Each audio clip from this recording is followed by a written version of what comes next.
Welcome to World Builders Anvil, Season 2, Episode 14, Minimumal Viable Planning.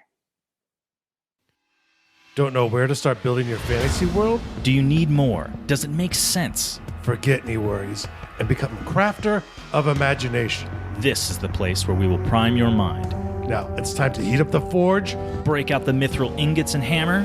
Welcome to the World Builders Anvil. I'm Jeffrey W. Ingram. And I'm Michael Miller. Let's sup from the muck of Java and build.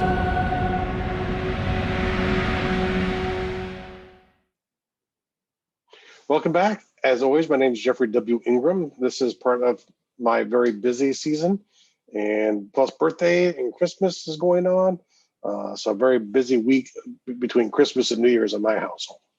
Hope you're all having a wonderful time. This should be 2021, and hopefully it will be better for you than last year, no matter how good 2020 was to you.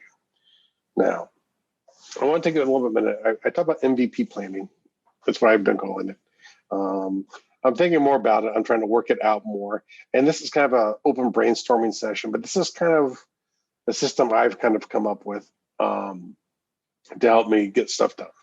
And a lot of it, and some of you might or might not know, my wife and I have been starting a business, and our major brand is an online course called Bookkeeper Training School. And where this is not about it, I'm going to be referring to it throughout the episode. But essentially, we went from zero to six figures, in less than a year, and probably just a couple months, probably half a year really. But it really kind of forces, especially the birth of a kid and the loss of daycare with COVID, it really forced me to focus in on what's important. And so I want to talk a bit about what I like to call minimum viable planning. And yes, for those of you who are paying attention, that my naturalistic world building framework that I like to talk about is based off of the idea of minimal viable planning. You're going to know some of the same questions that come up. So you can literally take this and do all your world building, but this works for anything that you want. And I'm kind of talking about the non-world building side of things today. But the goal is essentially, you know the roads you need to take to get somewhere, and you're only focusing on your next stop. So if you've ever planned a trip out, a little bit more serious trip, like maybe cross country or several states away where you're doing multiple stops, this is kind of what you do. You select all the places that you're going to stay. And then, the day you're traveling, you're kind of worried about, what are the steps it takes me to get from point A to point B for that day to be successful. And then there's other days, there's place, C and D I need to get to as well too. But I don't necessarily need to know everything to drive those places the next day or to get to those places the next day. I just need to know really ultimately that I'm going from A to D. And the first day I'm going A to B, and I need to know all the turns. And now it becomes really easy with GPS. Before it'd be a little bit more thoughtful, but even now it's like, am I going to stop for lunch? Where can I stop for lunch? It's, COVID land. Do I need to take tests? There are things you have to think about necessarily beyond just the driving in today's world where I'm living right now at the end of 2020. And it's not as easy as putting in the GPS and going. Even though that does make this a lot simpler. Now, there are a couple tools you're going to need to start off. And the first one is something I learned from Brendon Burchard, and I believe he calls it the 5 steps to achieve your goals. And essentially, it's one of his frameworks that he teaches. And I'm not going to reteach the framework here. There's a link in the show notes to an episode of Brendon Burchard's The Charged Life. And I believe he talked about it in that book. He definitely goes over in his high achieving content. But essentially, it's this idea of you need these 5 steps, these 5 things that you need to do to achieve any goal. And I've seen him ask people like, okay, in 5 steps, what are the 5 steps I need to travel to Mars? What are the 5 steps I need to become a New York Times bestseller? What's the 5 steps I need to become a priest? Whatever your goals are, the claim is you can boil it down to 5 steps. Now, There's a few important things to know about these steps. Each step is actually going to be, it's going to have a tangible end to it. It's not an idea. It's not a feeling that you're going to get from it. You have something like tangible at the end of the step. So when there might be some intangible things you have to do within there to get to that step, but ultimately you'll know you've reached that step because it's like that step is actually an item, an output, as you would call it in project management. And then you also, they're big picture things that you're going to do to get somewhere. So there are definitely maybe more tasks that you need, to get to the thing. It might not just be like you go to the store, if I want to become a New York Times bestseller, one of mine is to find an agent. It's not hop online and pull up my credit card and buy one. There's things you have to do to get agents if that's the route you want to go. If you want to get published traditionally, and you need a book agent. And there are things you might have to do that. But to start the process of becoming the New York Times bestseller, you don't necessarily need to know even how to do that to get started. Now, the good thing is if you kind of know where you're going, when you have time in between, you can maybe start looking ahead. You can take advantage of educational time and self-improvement time to start focusing on where you're going to next. Or you have an opportunity and you meet an agent, you maybe talk to them and ask them a few questions and relationally market yourself to them, just learn more about them, learn who they are as a person. But the idea is like you have an idea of where you're going. So if you have opportunities pop up, you have the chance to take advantage of them. And also if opportunities pop up that aren't related, if you might want to put them off to a later date if possible, or say, this isn't the opportunity for me. It kind of allows you to say no. It gives you permission to say no if it's not on the map. If it's not where you're traveling, you have the permission to say no. And you also go, wait, this is important for me down the road. If I have an opportunity to get something now, let me just either buy it now and I might use it later, or maybe ask a few questions or meet the person right now just to see, get feedback from them. Now, this is not necessarily easy if what you're trying to do is not something you've done before. You're kind of guessing, and I know Brendon suggests, thing to do is to either read biographies of people who've done it, or if you best case scenario, you can actually ask them questions. People like to talk about themselves. I know I do, but maybe because I run a podcast. But ask you need to find out what those 5 steps are. And the people might not always give you the tangible thing, but you have to kind of piece together what are the 5 tangible things I need to get there. And I might not know anything about all of them. I might know maybe only one thing to start off with, but that also informs you where you start working and where you start learning. So as an example, to build the 6-figure course that we built, I think there are 5 things that you have to do, you have to achieve to get there. And there might be other ways, whatever, but these things, if you get them, it'll work. The first one is you need a curriculum. You need something, and it's not so cold as like a school curriculum, but it's like, what kind of transformation do I think I can make for people? So bookkeeper training school, it's to teach people how to do online virtual bookkeeping. So, what are the things that we think people need to know to do that? And to be honest, it's more than just,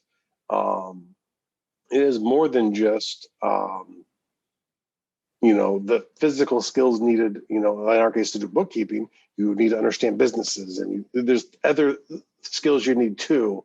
But, it kind of gives you an idea of all of the things you need. The second thing you need is an audience and the message to talk to them with. And in this, it's like, okay, the message is, this is how I tell them about my course. And I'm going to talk to a specific person. They call it avatar marketing, but it's like this human being that you're talking to whenever you're doing your marketing, to try and get to the point and to express the benefits, and then talk about the drawbacks, the fears that person has.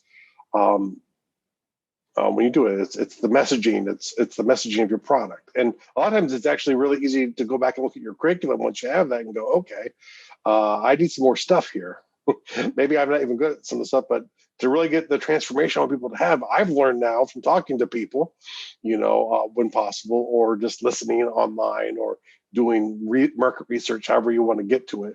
But I always prefer it's about ultimately singular humans making the decision to work with you. So, who's that singular person that is really good for you to target to get your messaging out? And it's not saying that's the only people you can sell to, but that's who you focus on. That way you get done with your message. Now, when you're looking to find, figure that out, which this isn't, of course, about finding your messenger audience, but there's really literally you have this huge script of stuff of what are the questions that they're going to have for you. What do they need to know about you? What do they need to know about you? It's going to give you a whole bunch of information. There's actually like a document, in the old school marketing term, it would be like a long form sales letter at a minimum you have done. But then you sit there and go, what does my curriculum actually support and help them get through all of their stuff so that they can buy and get the transformation desired. But you need those two things: curriculum, message, and audience. Those are two things. The third one is you need to beta launch it. And this was a brilliant thing that Julie Stoyan, one of our mentors, taught us. Is the idea is don't build it and then sell it. Sell it, and if your messaging works and you attract people, and with your messaging, this is the way you test your messaging now. If you bring in the people, you then week by week, you have a playbook of here's all of the content we're going to do, here's when we're going to get it done by, and you do it with them live, and you actually get better content because you're answering questions along the way. You maybe get a little bit more content than what you were planning, but you have what you need to get done, and ultimately you end up with a course. You end up with some bare bone marketing assets that you're using to try and sell what you're doing. But this, will, help you with the next step, which is an actual course launch, which is I now have the product. I now have what I believe is the messaging. So now I need some marketing and I'm going deeper into the process, and I'm now doing what is called a course launch. And so this is no longer beta. I'm selling a complete project. I've got some more stuff after doing the beta launch course. So once I have all that done, I do a test out, mirroring ads and organic traffic in with actually selling the course. And then once I do that and it's successful, I've now achieved four things. I have a curriculum, I have a message with an audience. Number three, I have beta launched my course. And number four, I launched my course. And then I want to learn how to do it evergreen. I want to be able to put money in advertising and make profitable money at some point down the road. And that's what I would use the evergreen launch and sequence for. And so, but you need to find a way to where you say, okay, it's not going to be as good as doing it live, but let me make this successful to people automatically all the time. It's less work on my part. It won't be quite as successful as if I'm out front doing it all the time. But, for most price points, you can't afford to be out there all of the time doing stuff, especially if you're doing like a small, like $3 or $4 or $5 product. You can't afford to sit there and have long conversations with people, to buy a product, even though you might enjoy doing that when you do have the opportunity. But those are the five things that, I say you need to have a successful sort of business built around an information course. And you might not be trying to do that. So these 5 steps might not be relevant to you, but it's just, I want to give you an example of these things. And the messaging and curriculum, you might switch around, but once you have your 5 steps, you sit there and go, okay, this is the order. Like I can't do an evergreen launch until I've done a course launch, until I've done a beta course launch. The order of those 3 in this circumstance makes sense. But the other 2, I could do at any point before I do my beta launch, or maybe even during, finishing up during the beta launch. But, the first 3 kind of blend together, but I know I need to get those done before I get to the course launch and the evergreen launch. And the great thing is you don't need to know how to do an evergreen launch. You don't need to know how to do a course launch or a beta course launch to start. You sit there and go, okay, I have this information that people knew they could do something with, and I need a message and a way to sell it to them. Now, but now I have those 5 pillars. I can, that's a very, very important tool. That's sort of like your roadmap section. That's of your mind map. That's your top billing things. Then the other thing I think as a tool we need to do is minimize your life. And I don't mean that as necessarily to give stuff away, but I think it was James Clear, and I'll put a link into the show notes in here, talked about the theory of the 4 burners. And you have 4 burners in your life. And to be successful, you have to turn off 1 burner.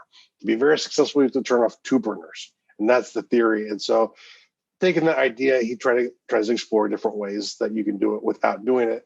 I'm a big fan of outsourcing. As we make more money, we try and outsource work.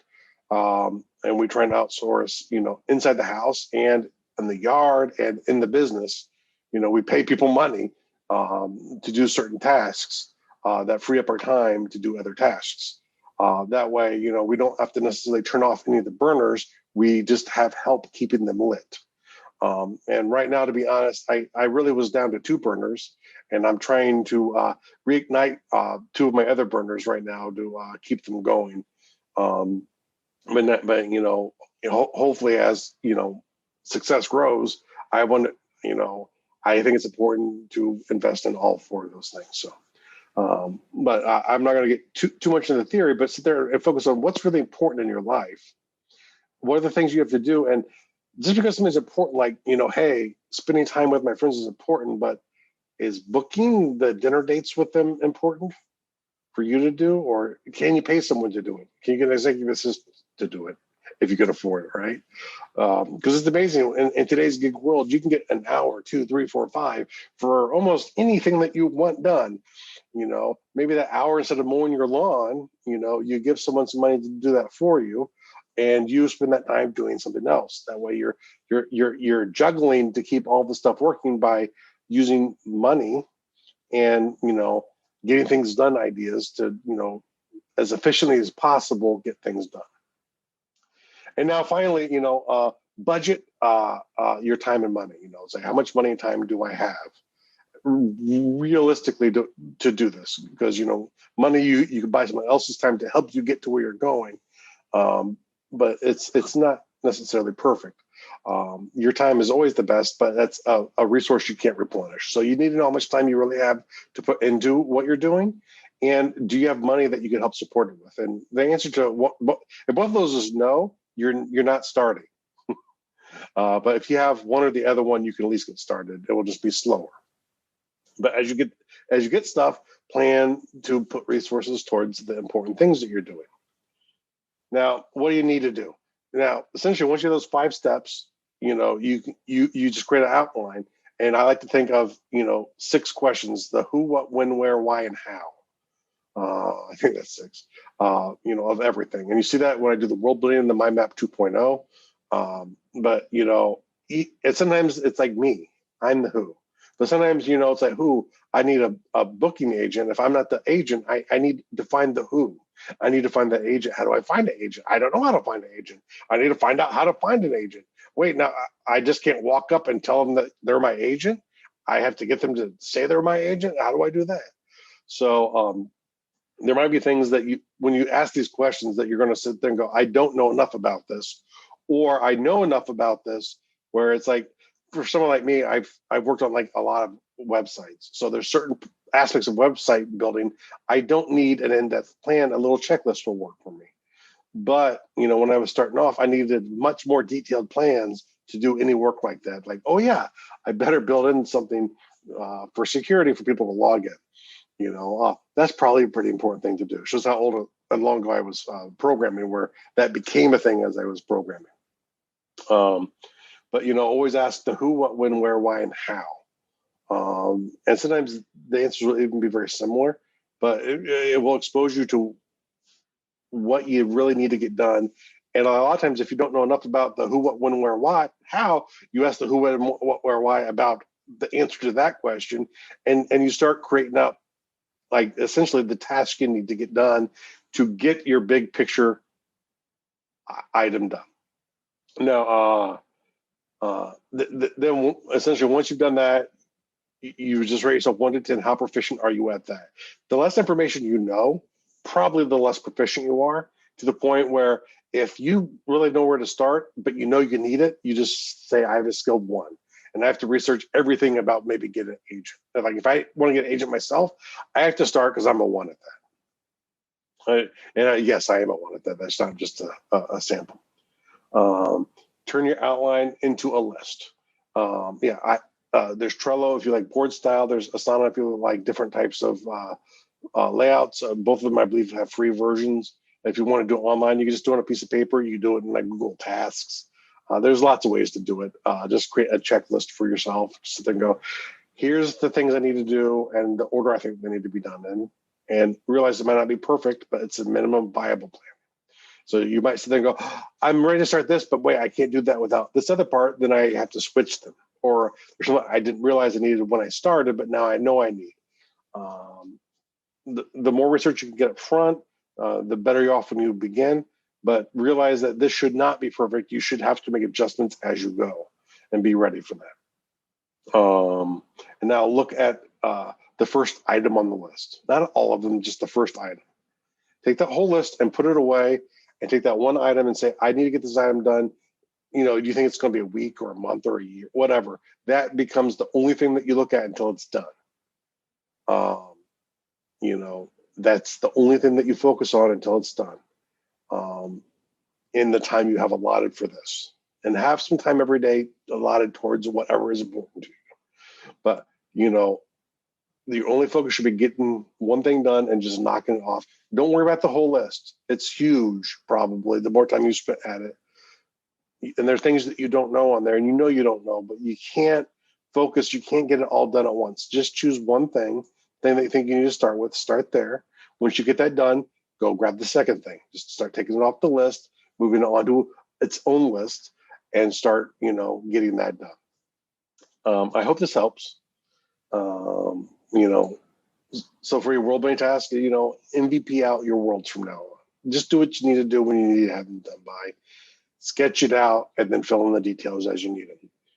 And then for the real world task, think of something big you'd like to do. Maybe you want to become an author. Maybe you want to become, there's some non-authory things you have to do to become an author.